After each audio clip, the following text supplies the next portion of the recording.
Olá, tudo bem com vocês? Hoje, dia 341, nós vamos ler a Epístola de Paulo aos Colossenses. O apóstolo Paulo foi o autor principal do livro de Colossenses e Timóteo também recebe algum crédito. Provavelmente foi escrito entre 58 e 62 depois de Cristo. Este é um mini curso de ética, abordando todas as áreas da vida cristã. O tema desse livro é a suficiência de nosso Senhor Jesus Cristo em satisfazer nossas necessidades em todas as áreas. Colossenses foi escrito expressamente para derrotar a heresia que tinha surgido em Colossos e que tinha ameaçado a existência da igreja. Embora não saibamos o que foi dito a Paulo, sabemos que esta carta é a sua resposta. E com base nas respostas de Paulo, supomos que ele estava lidando com uma visão defeituosa de Cristo, sua humanidade real e verdadeira e a falta de aceitação da sua plena divindade. E contém instruções doutrinárias sobre a divindade de Cristo e falsas filosofias, bem como exortações práticas em relação à conduta cristã, incluindo as amizades e o falar. Como aconteceu com todas as igrejas primitivas, a questão do legalismo judaico em Colossos era de grande preocupação para Paulo. Tão radical era o conceito de salvação pela graça, independentemente das obras, que os submergidos na lei do Antigo Testamento achavam esse conceito muito difícil de entender. Embora Paulo se dirija a muitas áreas, a maior lição para nós hoje é a suficiência total e completa de Cristo em nossas vidas, tanto para a nossa salvação como para a nossa santificação. Qualquer religião que tente igualar-se com a verdade, usando livros que afirmam possuir a mesma autoridade que a Bíblia, ou que combina o esforço humano com a realização divina da salvação, deve ser evitada. Nenhuma religião pode ser combinada ou adicionada ao cristianismo. Cristo nos dá padrões absolutos de conduta moral. O cristianismo é uma família, um modo de vida e um relacionamento, não uma religião. Boas ações, ocultismo, astrologia e horóscopos não nos mostram os caminhos de Deus. Somente Cristo mostra. Sua vontade é revelada em sua palavra, sua carta de amor para nós. Devemos chegar a conhecê-la. Bem, a Epístola de Paulo aos Colossenses tem apenas 4 capítulos. Vamos à leitura? Capítulo 1. Prefácio e saudação. Paulo, apóstolo de Cristo Jesus, por vontade de Deus, e o irmão Timóteo, aos santos e fiéis irmãos em Cristo que se encontram em Colossos, graça e paz a vós outros, da parte de Deus nosso Pai. Ação de graças. Damos sempre graças a Deus, Pai de nosso Senhor Jesus Cristo, quando oramos por vós, desde que ouvimos da vossa fé em Cristo Jesus e do amor que tendes para com todos os santos, por causa da esperança que vos está preservada nos céus, da qual antes ouvistes pela palavra da verdade do Evangelho que chegou até vós, como também em todo o mundo está produzindo fruto e crescendo. Tal acontece entre vós, desde o dia em que ouvistes e entendestes a graça de Deus na verdade, segundo fostes instruídos por Epáfras, nosso amado conservo, e quanto a vós outros, fiel ministro de Cristo, o qual também nos relatou do vosso amor no Espírito. Paulo ora pelos colossenses. Por esta razão, também nós, desde o dia em que o ouvimos, não cessamos de orar por vós e de pedir que transbordeis de pleno conhecimento da sua vontade, em toda sabedoria e entendimento espiritual, a fim de viverdes de modo digno do Senhor, para o seu inteiro agrado, frutificando em toda boa obra e crescendo no pleno conhecimento de Deus, sendo fortalecidos com todo o poder, segundo a força da sua glória, em toda perseverança e longanimidade, com alegria, dando graças ao Pai, que vos fez idôneos à parte que vos cabe da herança dos santos na luz. A excelência da pessoa e da obra de Cristo. Ele nos libertou do império das trevas e nos transportou para o reino do Filho do seu amor, no qual temos a redenção, a remissão dos pecados. Este é a imagem do Deus invisível, o primogênito de toda a criação, pois nele foram criadas todas as coisas, nos céus e sobre a terra, as visíveis e as invisíveis, sejam tronos, sejam soberanias, quer principados, quer potestades. Tudo foi criado por meio dele e para ele. Ele é antes de todas as coisas, nele tudo subsiste. Ele é a cabeça do corpo, da igreja. Ele é o princípio, o primogênito de entre os mortos, para em todas as coisas ter a primazia, porque aprouve a Deus que nele residisse toda a plenitude, e que, havendo feito a paz pelo sangue da sua cruz, por meio dele reconciliasse consigo mesmo todas as coisas, quer sobre a terra, quer nos céus. E a vós outros também, que outrora éreis estranhos e inimigos no entendimento pelas vossas obras malignas. Agora, porém, vos reconciliou no corpo da sua carne, mediante a sua morte, para apresentar-vos perante ele santos, inculpáveis e irrepreensíveis, se é que permaneceis na fé, alicerçados e firmes, não vos deixando afastar da esperança do evangelho, que ouvistes e que foi pregado a toda criatura debaixo do céu, e do qual eu, Paulo, me tornei ministro. A missão de Paulo, o mistério do evangelho. Agora me regozijo nos meus sofrimentos por vós, e preencho o que resta das aflições de Cristo na minha carne, a favor do seu corpo, que é a igreja, da qual me tornei ministro de acordo com a dispensação da parte de Deus, que me foi confiada a vosso favor, para dar pleno cumprimento à palavra de Deus, o mistério que estiver oculto dos séculos e das gerações. Agora, todavia, se manifestou aos seus santos, aos quais Deus quis dar a conhecer qual seja a riqueza da glória desse mistério entre os gentios, isto é, Cristo em vós, a esperança da glória, o qual nós anunciamos, advertindo a todo homem e ensinando a todo homem em toda sabedoria, a fim de que apresentemos todo homem perfeito em Cristo. Para isso é que eu também me afadigo, esforçando-me o mais possível, segundo a sua eficácia que opera eficientemente em mim. Capítulo 2. O interesse de Paulo pelos Colossenses.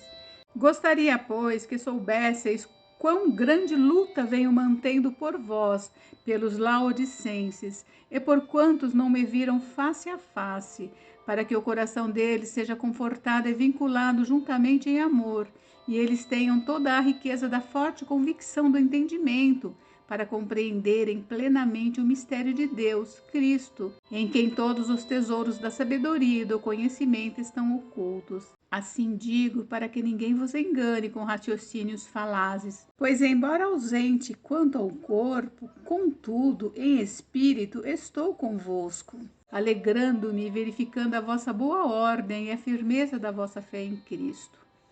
O desejo de Paulo pelo progresso espiritual dos colossenses. Ora, como recebestes Cristo Jesus, o Senhor, assim andai nele, radicados e edificados e confirmados na fé, tal como fostes instruídos, crescendo em ações de graça. A advertência contra falsos ensinos, a divindade de Cristo e a sua obra redentora. Cuidado que ninguém vos venha a enredar com sua filosofia e vãs sutilezas, conforme a tradição dos homens, conforme os rudimentos do mundo, e não segundo Cristo, porquanto nele habita corporalmente toda a plenitude da divindade. Também nele estáis aperfeiçoados, ele é o cabeça de todo principado e potestade.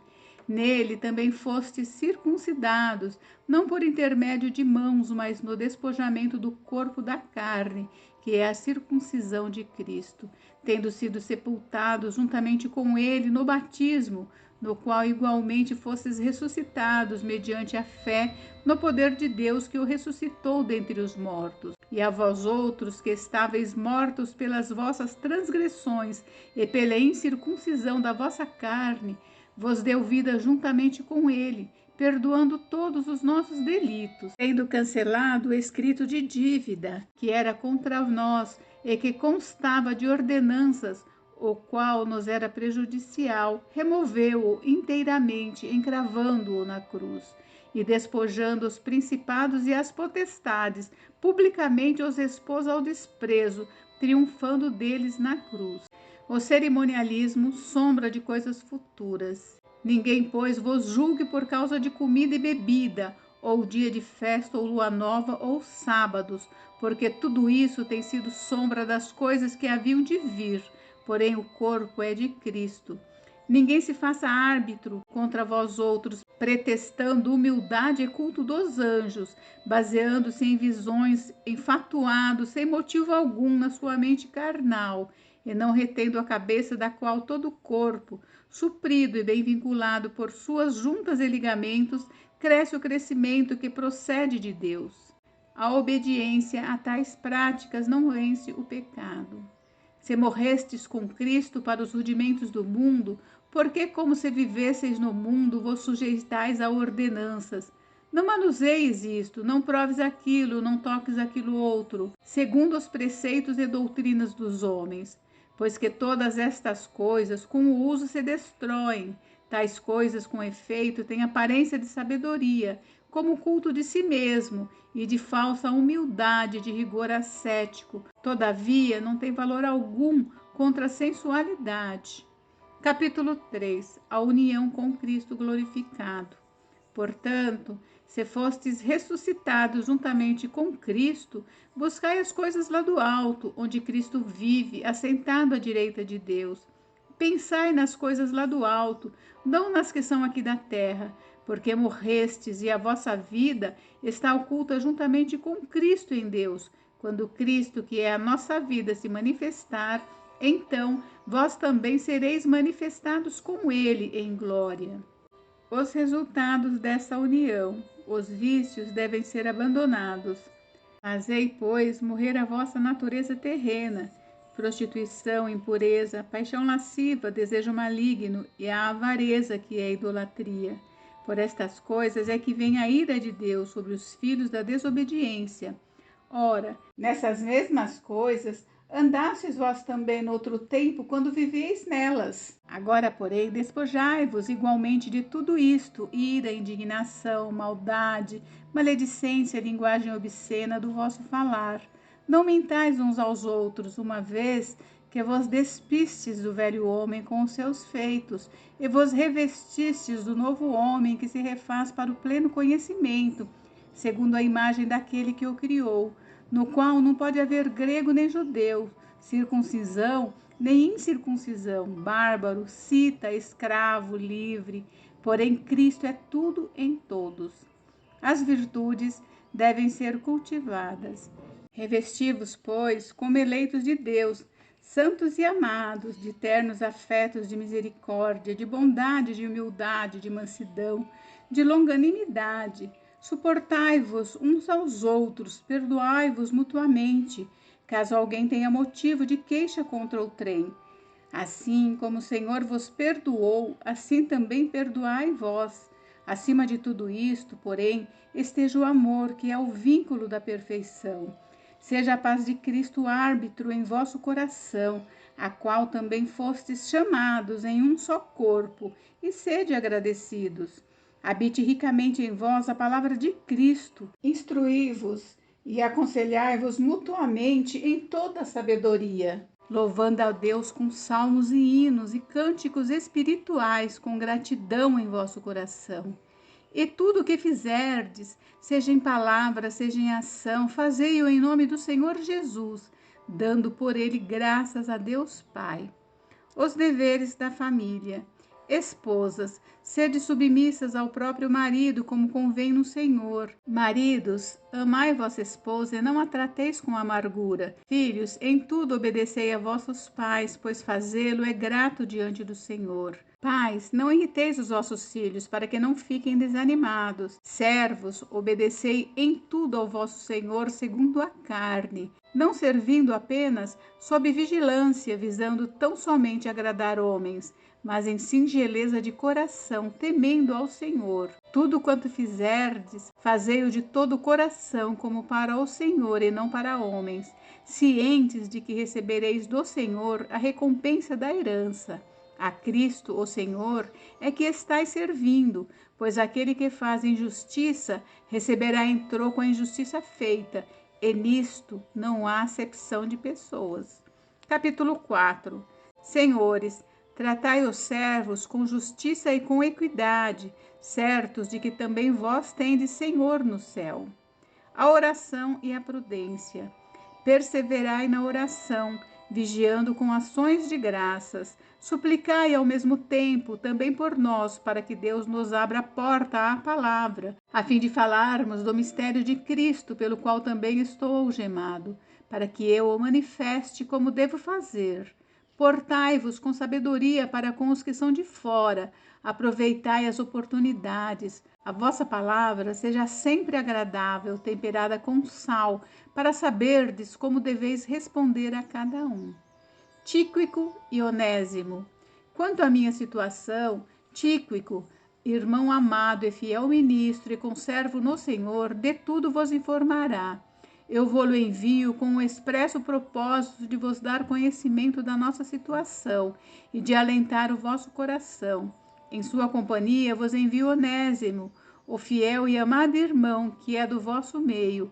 Eles vos farão saber tudo o que por aqui ocorre. As saudações finais.